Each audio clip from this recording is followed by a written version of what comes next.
இயக்குனர் சுந்தர் சி இயக்கத்தில் ACS Arunkumar Benz media private limited மற்றும் Khushbu Avni Cinemax private limited இணைந்து தயாரித்திருக்கும் திரைப்படம் அரண்மனை 4. இப்படத்திற்கு ஹிப்ஹாப் தமிழா ஆதி இசையமைத்துள்ளார்.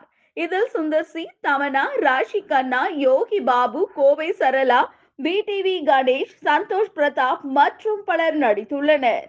அரண்மனை 4 படத்தினுடைய ஆடியோ லான்ச் சமீபத்துல நடந்திருக்கு. அரண்மனைங்கிறது எனக்கு ரொம்ப என்னோட கேரியர்ல, என் லைஃப்ல ஒரு முக்கியமான அங்கம்.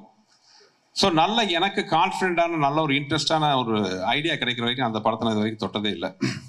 இந்த அரண்மனை 4 கூட அப்படிதான் ஆரம்பித்தோம். எப்படின்னா, திடீர்னு என்னோட கோர் ரைட்டர்ஸ் நரு, கீர்த்தி ஒரு நாள் இன்ட்ரெஸ்டிங்கான ஒரு விஷயம் சொன்னாங்க. வேற படத்துக்கான டிஸ்கஷன் இருந்தபோது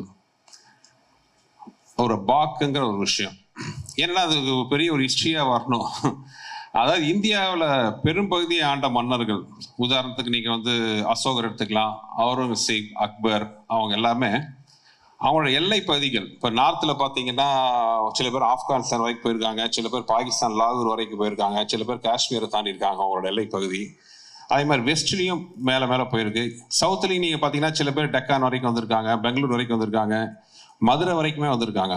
ஸோ சவுத்து, நார்த், வெஸ்டில் அவங்களோட பார்டர் மாறினாலும் ஈஸ்டில் மட்டும் கிட்டத்தட்ட கோடு கிழிச்ச மாதிரி பிரம்மபுத்திரா நதியை தாண்டி யாருமே போல. அதுக்கு வரலாற்று ரீதியாக வெவ்வேறு காரணங்கள் சொல்றாங்க. அங்கே ஒரு வீரமான ராஜ பரம்பரை இருந்துச்சு, இல்லை ஒரு கொரில்லா படைகள் நிறைய இருந்துச்சு, இல்லை ஒரு புவியியல் ரீதியாக ஒரு ஜாகிரபிக்கலாக பார்த்தீங்கன்னா அங்கே நிறைய அடர்ந்த காடுகள் மலைகள்லாம் இருந்ததுனால அதை தாண்டி இவங்க போக முடியலங்கிற மாதிரிலாம் வெவ்வேறு காரணங்கள். பட்டு நாங்கள் பேசும்போது அதை எங்களால் யோசித்தோம், ஏன்னா ஒரு இமயமலையெல்லாம் தாண்டி வந்தவங்களால பிரம்மபுத்திரா நதியை தாண்டிக்கிற காடுகளை தாண்ட முடியாதா? அதே மாதிரி எத்தனையோ பெரிய பெரிய வீரர்கள்லாம் ஜெயிச்சவங்க அங்கே இருக்கிற பர்டிகுலர் சோல்ஜர்ஸ், அது கொரில்லா படையாக இருக்கட்டும், ராஜ பரம்பரையாக இருக்கட்டும், அவங்கள ஜெயிக்க முடியாதா? இந்த மாதிரி கொஞ்சம் கேள்விகள்லாம் எங்களுக்கு எழுந்துச்சு. அப்போ நாலாவதா இன்னொரு காரணமும் அங்கே பேசிக்கிறாங்க.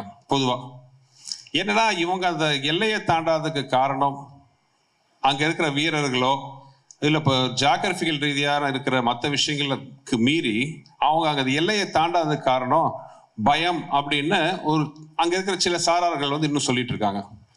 அது என்ன பயம்னா பேய் பயம். அந்த இப்போ நீங்கள் பார்த்தீங்கன்னா அந்த பிரம்மபுத்திரா நதியை தாண்டி நிறைய அந்த பழங்கதைகள், அந்த ஃபோக்லோர்னு சொல்லுவாங்க, அந்த மாதிரி நிறைய பழங்கதைகள்லாம் உலவிட்டு இருக்கு. அதில் ஒரு இன்ட்ரெஸ்டிங்கான ஒரு கேரக்டர் தான் அன்னைக்கு எங்கள் டிஸ்கஷனில் அவங்க சொன்னாங்க. அந்த தகவல் பாக் அப்படின்ட்டு ஒரு விஷயம். இன்னும் அந்த பாக்கை பற்றி பயப்படுற மாதிரி நிறைய கதைகள்லாம் உலாவுது. அந்த பாக் நீர்நிலையில் இருக்கும், யாராச்சும் போனாங்களா அவங்கள அடிச்சுட்டு அவங்க உருவத்தை எடுத்துட்டு அவங்க வீட்டுக்கு போய் அங்கே இருக்கிறவங்களாம் கூட்டு அவங்கள அடிச்சிடுங்கிற மாதிரி நிறைய அதை சுற்றி கதைகள்லாம் உலாவுச்சு. அந்த பாக்கை அடிமைப்படுத்திட்டா அது நினைச்சதெல்லாம் சாதிக்கலாம், அதை அடிமைப்படுத்த போய் அதனால செத்தவங்க பல பேர் இருக்காங்கலாம் நிறைய கதைகள். இதை கேட்கும்போது எனக்கு ஒரு இன்ட்ரெஸ்டிங்காக இருந்துச்சு. ஸோ இதுவே அரண்மனை 4க்கு ஒரு ஆரம்ப புள்ளியை அமைஞ்சுது. ரொம்ப இன்ட்ரெஸ்டிங்காக இருந்துச்சு. ஏன்னா அரண்மனை இது வரைக்கும் 1, 2, 3 பார்த்தீங்கன்னா ஒரு பர்சனல் வெஞ்சன்ஸ் வச்சு தான் அந்த கதையை எல்லாம் இது வரைக்கும் மூவ் பண்ணியிருக்கோம். அப்படி இல்லாமல் இந்த மாதிரி ஒரு இன்ட்ரெஸ்டிங்கான ஒரு விஷயங்கள் நம்ம படத்தில் கொண்டு வந்தால் ரொம்ப நல்லா இருக்குன்னு தோணுச்சு. அப்படி ஆரம்பிச்சது தான் அரண்மனை 4. இருந்தாலும் எனக்குள்ள அப்போ நான் ஆக்சுவலாக வேற ஒரு படம் ஒர்க் போயிட்டு இருந்துச்சு. ஸோ மனசுக்குள்ள ஒரு ஆசோசியேஷனு, அரண்மனை 4 ஸ்கிரிப்ட் ஒர்க்கில் உட்காரலாமா? ஏன்னா ஒன்ஸ் அந்த ஒரு ஐடியான்னு வந்தோன்னே பார்த்தீங்கன்னா ஒரு எம்டி இடத்துல தண்ணி விட்டு அந்த கடற்கடன்னு நிரம்பும். அந்த மாதிரி ஒரு இன்ட்ரெஸ்டிங்கான ஒரு ஐடியா கிடச்சிருச்சுன்னா உடனே நமக்கு என்ன ஆகும்னா ஒரு பரபரங்கும், உடனே அந்த ஸ்கிரிப்டை பண்ணணுமேன்ட்டு. அப்படி தான் ஸ்கிரிப்ட் ஒர்க் ஒர்க்காக போயிட்டு இருந்தாலும் சின்ன ஆசோசியேஷன், ஏற்கனவே கமிட்டான அந்த படம் ஒர்க் ஆரம்பிக்கலாமா இதை ஆரம்பிக்கலாமான்ட்டு. அப்போ நான் ஒரு வேலையாக பாம்பேக்கு போகிறேன். போகும்போது ஃப்ளைட்டில் என் கூட ஒரு 8th or 9th படிக்கிற ஒரு சின்ன பொண்ணு வந்தாங்க அவங்க பேரண்ட்ஸோட. அந்த பொண்ணு ஃப்ளைட்டு ஃபுல்லாக என்கிட்ட விடாமல் கேட்டுட்டு இருக்கிற ஒரு விஷயம், அரண்மனை எப்போ அடுத்ததுன்ட்டு. அதே மாதிரி அதை முடிச்சுட்டு நான் சாயங்காலம் நைட்டு ஃப்ளைட்டில் வரேன். அதே மாதிரி இன்னொரு பொண்ணு ஒரு 9th or 10th படிக்கும்.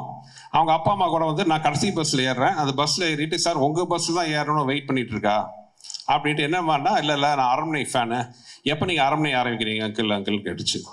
நான் இது எனக்கு ஒரு சைன் மாதிரி தெரிஞ்சுது. நானே குழப்பத்தில் இருந்தேன், இந்த படமா அந்த படமாட்டு. அப்போ எனக்கு ஒரு கிளியராக ஒரு முடிவு எடுத்தேன். அந்த குழந்தைகிட்டே சொன்னேன், நான் அரண்மனை 4 எடுக்க போகிறோமா, நீ எல்லாத்தையும் சொல்லு, இந்த படம் நான் எடுக்கிறது உனக்காக அப்படின்னு சொன்னேன். அந்த பொண்ணு எங்கேயாச்சும் இது பார்த்துட்டுச்சுன்னா, தேங்க்ஸ்மா, உனக்கு வாக்கு கொடுத்த மாதிரி அரண்மனை 4 ரெடியாக இருக்கு, நீ பார்த்துட்டு உன் கருத்தை சொல்லணும். ஸோ அரண்மனை ஸ்கிரிப்ட் முடித்தாலும் எனக்கு அதில் 2 முக்கியமான விஷயம். அதுக்கான ப்ரொடக்ஷன் பார்த்தீங்கன்னா, எனக்கு என்னுடைய மதிப்புக்குரிய என்னுடைய மூத்த அண்ணன் ஏசி சண்முகம் சார், அப்புறம் ஏசிஎஸ் அருண் தம்பி, அவங்க 2 பேர்ட்டையும் இந்த மாதிரி ஐடியா சொன்னால் அவங்க முதல்ல கதையே கேட்க மாட்டேன்றாங்க. ஏன்னா அவங்க வச்சிருக்க எம்எல்ஏ வச்சிருக்க நம்பிக்கை எப்படி, என்னங்க கதையெல்லாம் கேட்டு நம்ம பண்ணுவோம். இல்லை நான் கதை சொல்கிறேன்ட்டு என் கேரியரில் இப்படி ஒரு கதை எந்த ப்ரொடியூசரும் கேட்டதில்லை. ஏன்னா கதை சொல்லி 5 நிமிஷத்தில் அருண் நிறுத்திட்டாரு. இல்லை நிறுத்துங்க, நீங்கள் ஃபுல் கதையை சொன்னால் எனக்கு படம் பார்க்கும்போது இன்ட்ரெஸ்ட் இருக்காதுன்ட்டு. இந்த மாதிரி எல்லா ப்ரொடியூசரும் டைரக்டர் சொல்லிட்டா எவ்வளோ சந்தோஷமாக இருக்கும்னு நினச்சேன். ஸோ படம் இன்னும் பார்க்கல, தம்பி பார்த்து அவரெல்லாம் நல்லபடியாக சொல்லுவாங்க, பிடிக்கும்னு நம்புகிறேன்.